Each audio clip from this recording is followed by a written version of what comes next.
1915 সালের 17 ফেব্রুয়ারি মহাত্মা গান্ধী প্রথমবারের মতো পশ্চিমবঙ্গের বীরভূম জেলার শান্তিনিকেতন পরিদর্শন করেছিলেন।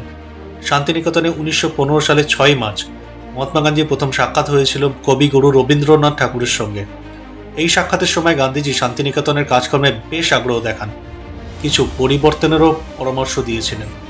তিনি চেয়েছিলেন যে শান্তিনিকেতনের ছাত্ররা পড়াশোনার পাশাপাশি স্বনির্ভর হতে শিখুক।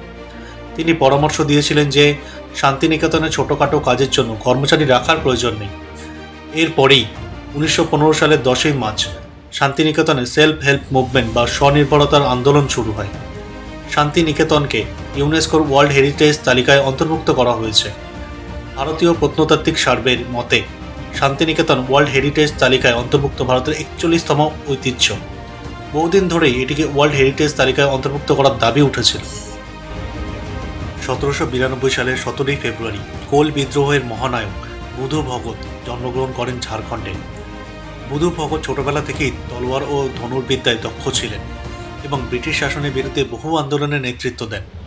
তিনি লরকা আন্দোলন এবং কোল বিদ্রোহের নেতা ছিলেন। তিনি তার সেনা দলকে গেরিলা যুদ্ধের প্রশিক্ষণও দিয়েছিলেন।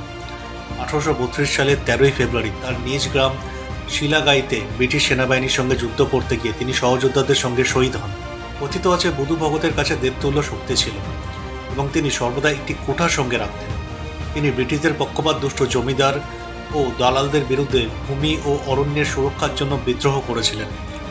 আজও সেই অরণ্যগুলোতে তার বীরত্বের গল্প শোনা যায়, যেখানে তিনি ব্রিটিশদের বিরুদ্ধে যুদ্ধ করেছিলেন।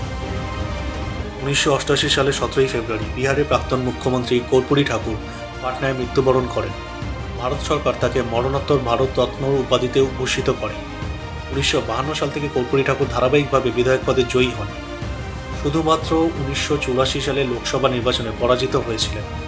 তিনি একবার বিহারের উপমুখ্যমন্ত্রী, দুইবার মুখ্যমন্ত্রী এবং বহু বছর ধরে বিধায়ক ও বিরোধী দলনেতা ছিলেন।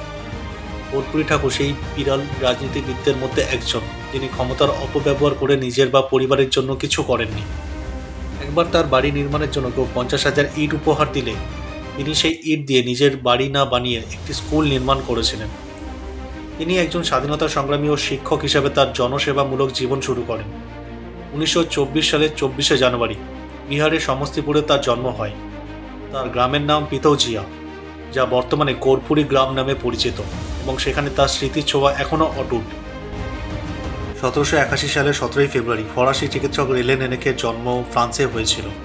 তিনি স্টেথোস্কোপের আবিষ্কারক। প্রথম স্টেথোস্কোপটি কাঠের তৈরি ছিল, কারণ তিনি একজন চিকিৎসক হওয়ার পাশাপাশি একজন সঙ্গীত শিল্পীও ছিলেন এবং বাঁশি বাজাতে পছন্দ করতেন। বাঁশির মতো করেই তিনি স্টেথোস্কোপটি ডিজাইন করেছিলেন। পরবর্তীতে 1851 সালে আয়ারল্যান্ডের চিকিৎসক আর্থার লিয়ার্ড আজকের আধুনিক স্টেথোস্কোপ তৈরি করেন। তবে 1820 দশকে লেনেকের তৈরি স্টেথোস্কোপ ফ্রান্স, জার্মানি, ইতালি এবং ইংল্যান্ডে ব্যবহৃত হতে শুরু করেছিল।